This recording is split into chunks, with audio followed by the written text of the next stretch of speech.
Okay, I have recently decided to reread the Harry Potter series. Now, this isn't my first attempt at rereading it, but for some reason, I only got up to the first 3 or 4 books, and then for some reason I stopped reading the books. So, this is not my first, like I said, this is not my first attempt, but it is my second attempt at rereading these books, and I am determined to actually reread them. Because there are quite a few small differences, minor differences in the books and then the movies, and I want to and who doesn't want to reread this series? I'm sure there's people that just never got into it or don't care or whatever. But those of us in their lives that love the series, again, who wouldn't want to reread the series? So this is I got this, of course, I was a 90s kid, so in a way, I kind of grew up with Harry Potter. So I had one of the early first editions of the book when it got published in America. Here's my lovely edition, although as you can see, the paper's a little frayed at the edges, and fortunately this is right here.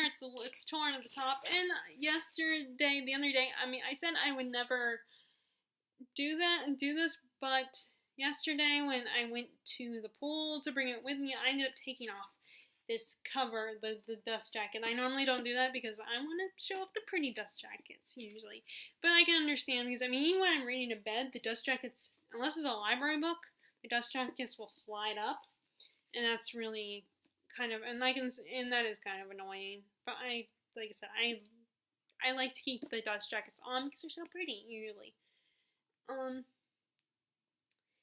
So of course I loved it. I loved the Sorcerer's Stone just as I did the first time around. But of course, as an older person, I am 28 years old, so I am much older, and my mind is a little bit more mature. And I do, rereading it, I have a little bit of a different, more mature perspective on the book. And I did notice that, in the movie version, they changed Hermione's character because she is quite annoying, and I hate to say it, but to quote Snape, she's a bit of a know-it-all. Alright, of course, he uses the word insufferable know-it-all, and I would call her insufferable, but then again, I'm not in his position. I'm reading it, and I still love her. She's still one of my favorite characters, but I can understand why can be seen as a little annoying Miss, I know the answer, and that would be kind of annoying, I'm sorry, I'm trying to think of another word, but the only word I can come up with is annoying. But she does change halfway through this book, and throughout the rest of the series, she becomes a little less pushy about it, I feel like they made her a little more likable in the movie. But I think a little bit at the expense of Ron's character. I know as a woman, as a female reader, I should be like, go, make women empowerment. But it's a little thing, so it shouldn't be that big of a deal, but it does irk me a little bit, in the scene when they're in the, what are they called? What is it? I was just thinking, in the, Devil's Snare.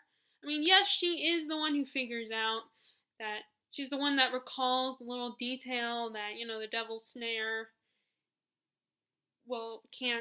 heat is not good for it. It needs to be in a dark, damp place. But she was all struggling to figure that out, and she was like, "Oh, how do I get a fire?" And Ron, and how do I, how can I create a fire? And then Ron says, I said, "You're a witch, aren't you?"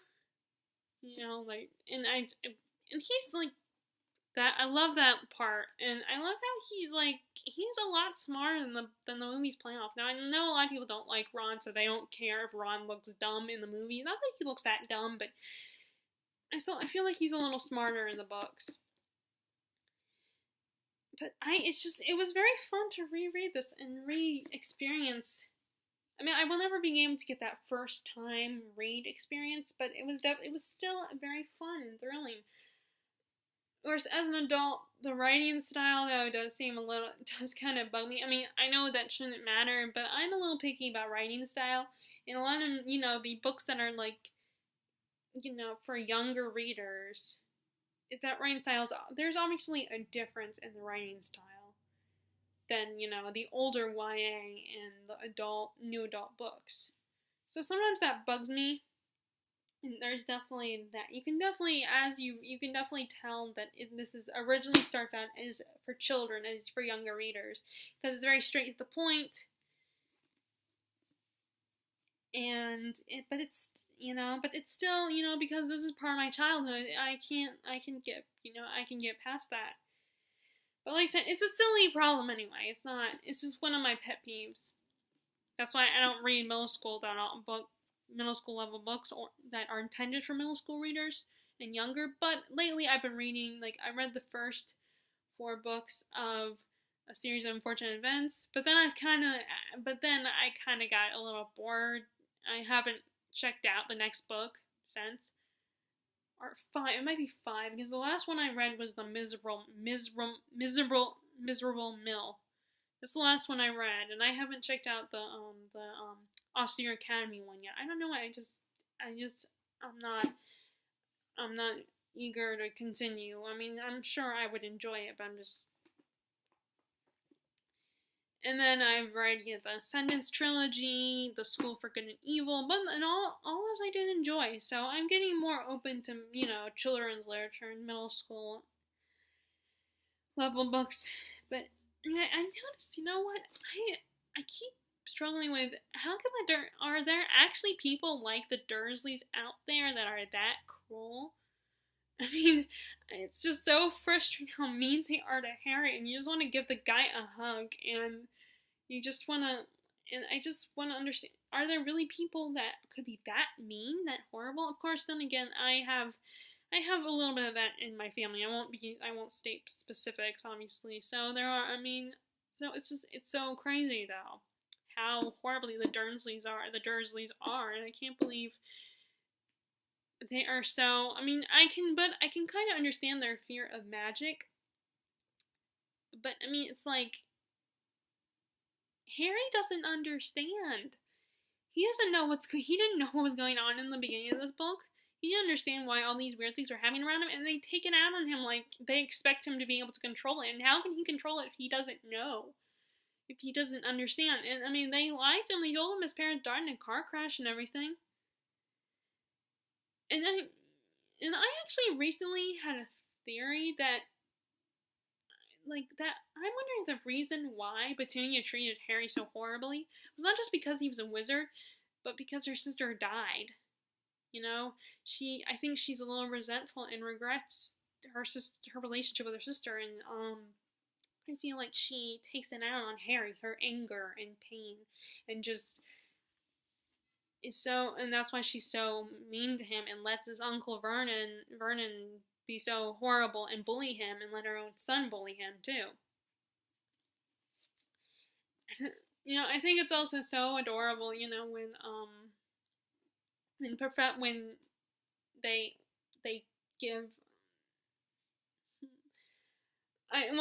when they give, when Hagrid, I love when Hagrid gives the little, gives Dudley the pigtail. I think, like, stuff like that still makes me giggle, even when I already know what's gonna happen and everything, it still makes me giggle, like, the pigtail and everything, and the snake scene, the scene with the boa constrictor from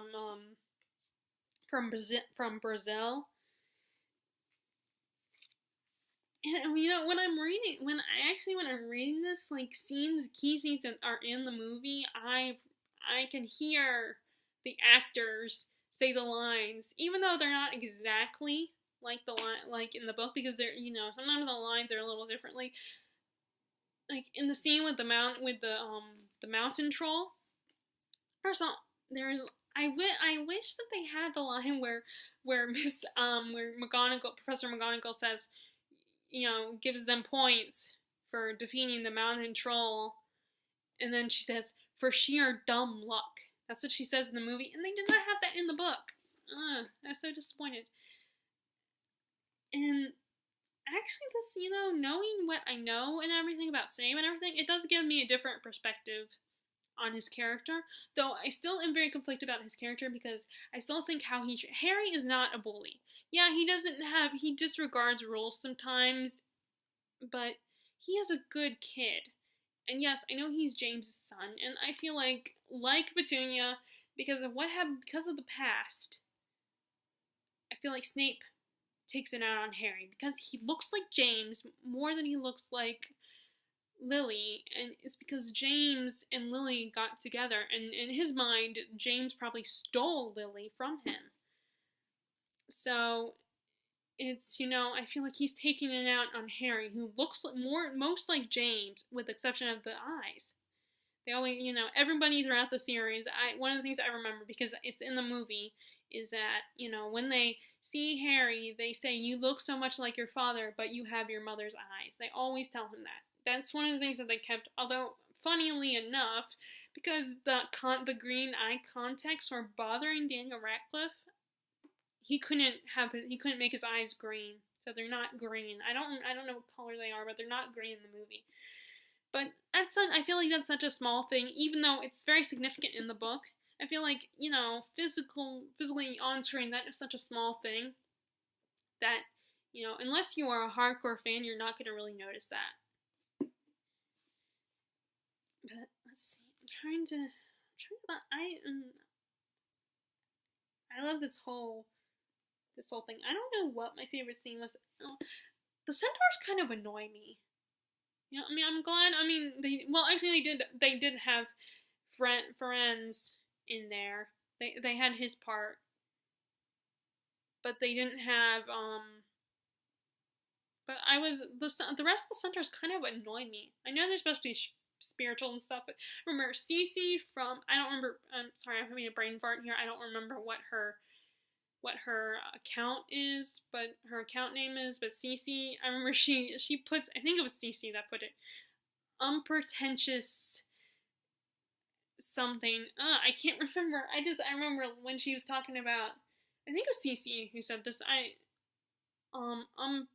But if it was, sorry, I'm having a brain fart here. I can't remember this stuff, but pretentious something. Oh yeah, it was on her video about questions she still had about the series.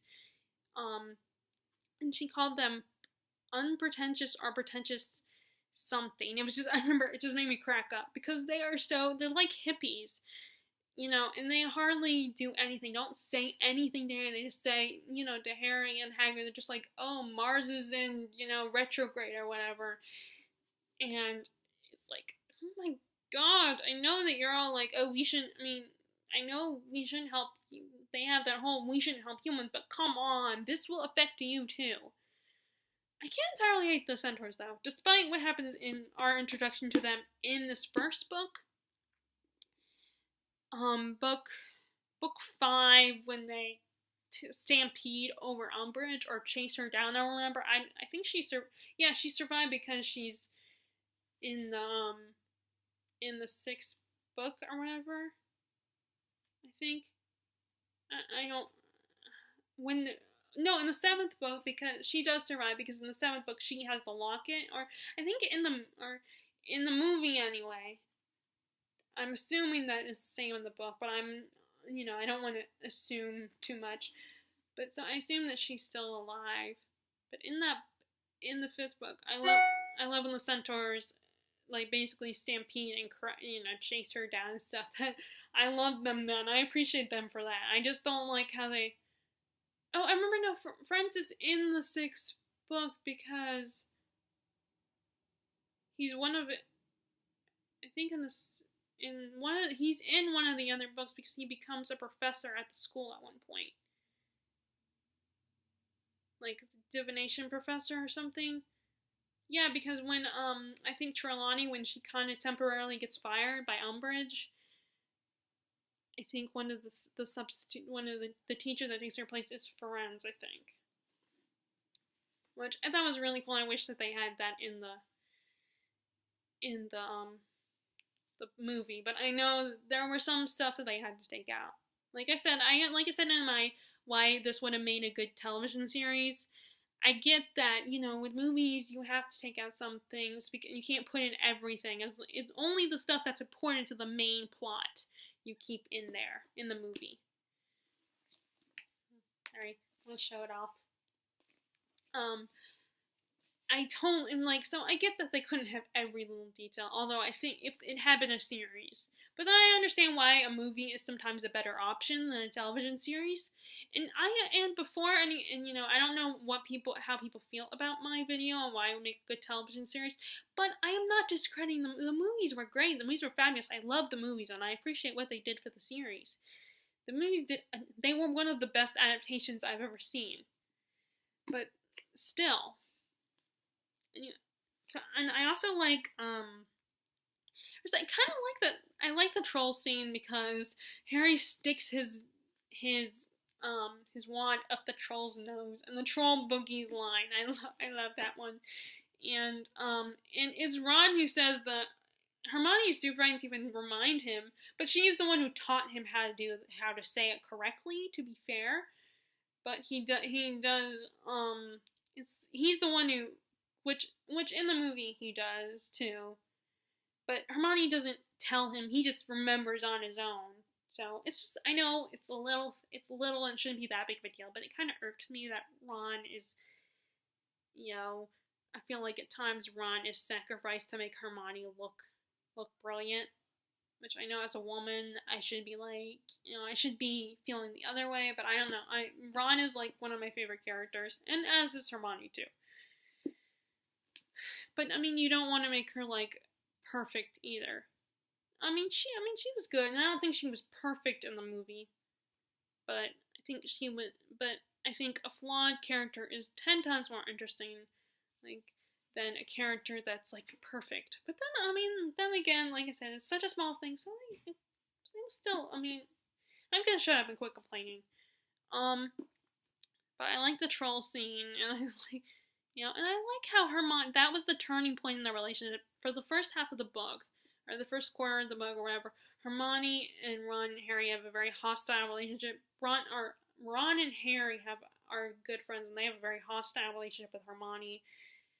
But I think she was trying to be friends with them, but then she didn't always agree with them, and it was just very frustrating. And then they ended up being the ones who saved her life from the troll, so she was like, okay, this isn't working. They risked their lives, so you know what? I'm gonna cover for them. And I feel like the troll scene was definitely a turning point in their relationship. And that's when Hermione started to slowly lighten up a little bit and become less. The first 2 books, she's still kind of like about the rules, but as 3, 4, and 5, and 6, and 7, she's definitely. It was her idea in book 5 to start the DA. She was the one who encouraged Harry to do it, to be a teacher, teach all these kids Defense Against the Dark Arts that Umbridge was not teaching them. And I wish they had kept, I know they couldn't, but, because like the whole chessboard scene was more dramatic, and it was a great way to lead into the climax of the movie, the final scene when Harry faces Quirrell and Voldemort. But I also wish that they had the potions scene where, Hermione figures out the riddle and stuff. They could have easily switched that up and had that come first before the chess game. They could have had. But then I guess in the book content, it made sense to have it come after the chess game because because Harry sends Hermione to go help Ron, and so she takes the potion to help her get through the fire. And she's the one who was able to escort Ron to the hospital and go let Dumbledore know. Someone's alive. Booksutopia is live now. I think that's Sasha. But the whole potion thing showed Hermione how clever Hermione was. So I kind of wish they had kept it, but I guess it was also hard to fit it in there to know, because they couldn't. It would be hard to put it before, because then they would have to come up with, why. They would have to explain Hermione's, because Harry had to go in to meet Voldemort alone, or Snape. he thought it was Snape.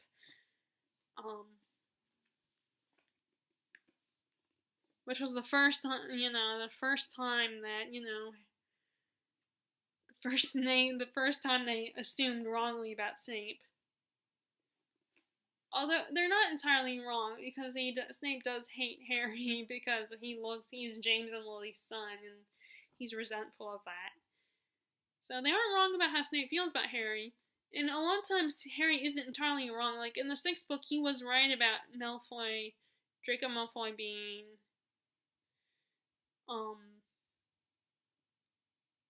working for trying to become, a Death Eater. He's like Voldemort giving him a task and everything. But of course, Hermione's not going to jump to conclusions and doesn't want to assume anything about Draco yet.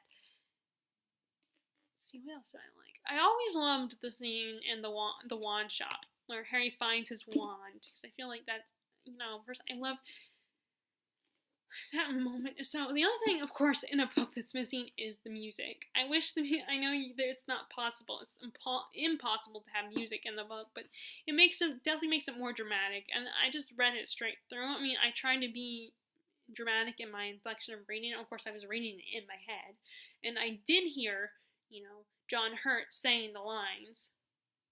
So I think it was John Hurt. Yeah, John Hurt.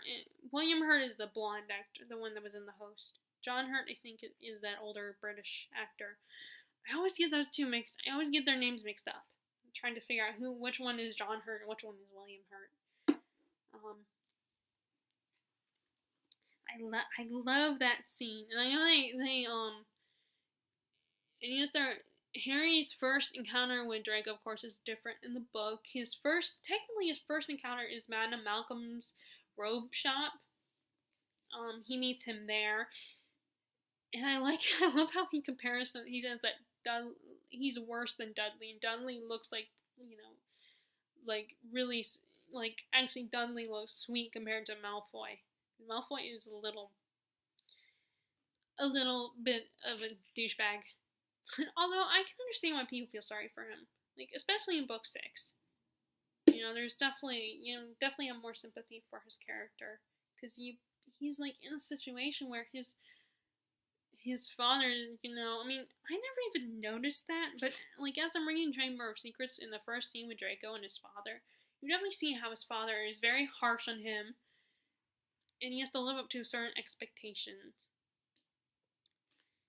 But anyway, back to Sorcerer's Stone. So it's hard for me to come up with exactly what to say to cover. I should have taken notes, but I didn't know about if I was going to do this or not. This is kind of a spur of moment decision. So, what is it? Let's see. What else do I love about this book? And I've definitely taken a mental note on some of the things that people have mentioned upon their rereads, Snape being a mind, Harry gets them, Harry says, he gets the impression that Snape can read minds. Someone pointed that out, and how it could point how legitimacy, I think that's how you say when he was accumulacy, when Snape was teaching him that, so let's see, what was I was in I remember in the Christmas scene where Dumbledore wears a funny hat that, they did not include that, and I get why, because it's a little too silly for my taste. I get why they took it out. I can't remember what hat it was. What was the hat? Something. Let me see if I can. It was the sorting. Sorry, I don't want this video to be too long, so I'm not gonna worry about that. But it was so fun to catch up and to reread this book. I mean, there were so many things I recalled, and with help of the movie, of course, because it's easier to watch the movie multiple times than read a book. I know that's blasphemous being a booktuber, but sometimes it is easier for me to just, put in a DVD and rewatch them. and constantly rewatch the movie.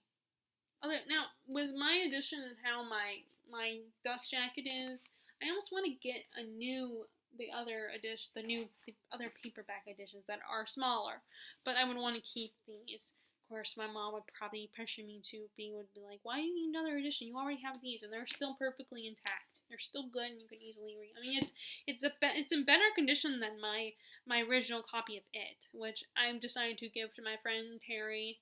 Which I know, I mean, considering the condition it is in, it's like, why would you do that to your friend? But it's still readable, and it's nice and everything. And I know she likes horror, and I think she said she never read that one. It's not that bad, and I don't want to have, two copies. I mean, I would have two copies of Harry Potter because it's like, I feel like it's a collector edition kind of thing, and plus, this was still intact, so I wouldn't mind taking this with me, to places. Of course, like I said, I've decided that I might end up taking off the dust jacket whenever I go somewhere, especially if I go to the pool or somewhere, because I don't want to get the dust jacket around. I mean, heck, I already got water stains on Chamber of Secrets yesterday. But there was so much. I would love to experience riding a broom. I am so jealous that Harry gets to do that. That would look like so much fun. But I would also be terrified. Oh, that's another thing I liked. Is when Harry is, he proves the whole broom flying, it comes naturally to him. That is really, that is cool. And I thought that was really cool. I love that moment.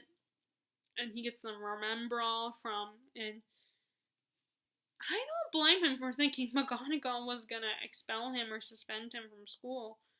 Actually they wouldn't have suspension because they live at the school. Expel him, or he was gonna get a punishment of some kind. I don't blame him for feeling that way because of McGonagall's reaction. It did look like he was gonna get in big trouble. I mean, of course I know he didn't get in big trouble, but still. Let's see, what else I like.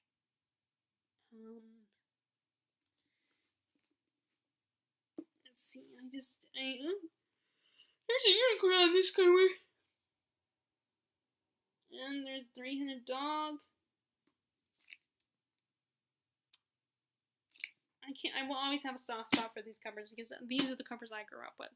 But I still like some of them. In fact, I would love to get the Ravenclaw covered editions and the illustrated editions. I would love to get those, but that's something I would have to get on my own, and I'm not made of money, so I can't collect these. And there's so many other series I want to read, so it's kind of hard for me to go buy willy-nilly and do a bunch of book hauls and stuff like that.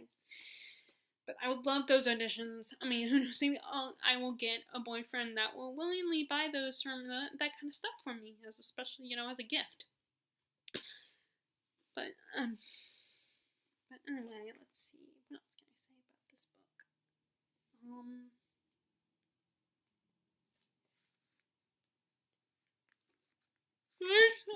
I love rereading these books. It's just so fun to relive the magic and relive the first time. I mean, you can never really have that same experience you have the first one when you read these books, but you definitely can relive it and re-experience what it felt like, or as close as you can get to what it felt like. And like I said, it helps having the movies because now it gives me an image. And sometimes my image of what the characters look like and how they sound like is really just me making voices. And I don't like that. I want it to naturally. Now, I have to say, I mean, I know that's basically what the audiobooks do. But I would prefer, because I used to have the Jim Dale ones in the cassettes, and I have the 5th Harry Ordered the Phoenix up there in audio CD format, but I would love to get the Stephen Fry versions, which unfortunately, are UK editions, so I would have to buy those online. But I would love to get those versions. Again, I would have to buy those myself because my mom would be like, "No, you don't need those." I mean, maybe, who knows, maybe, like, hopefully a boyfriend that I have in the future might, not that that's all about them would be the only, but that would be a nice little perk. Or for now, I can I can ask my friends if they would willingly get something like that for me, but I know it's not cheap. And like I said, it's an online thing. Although one of my best friends does, most of the time when she buys stuff, she orders online because it's actually very easy. And Books A Million is not in where she lives. It's only it's closer. Her Books A Million is closer to where her mom lives, so she can only go there when she visits her mom. But I'm enjoying it, and I'm sorry, it's hard for me to say a lot, but this video is turning out to be long because I'm rambling essentially, but and I like how, and I noticed that this is actually quick. I mean, people could tend to get through these books within a week. At least the first three, possibly the first three. Because, I mean, maybe the third one, it might take 2 weeks.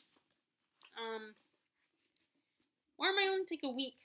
But you can technically get through these because, I mean, even some of the chapters are a little long. I mean, there's only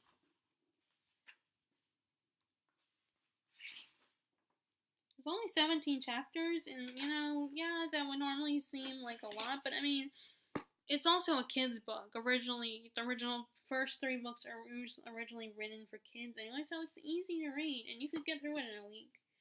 So, which I technically did. So I was able to read this first book in this month.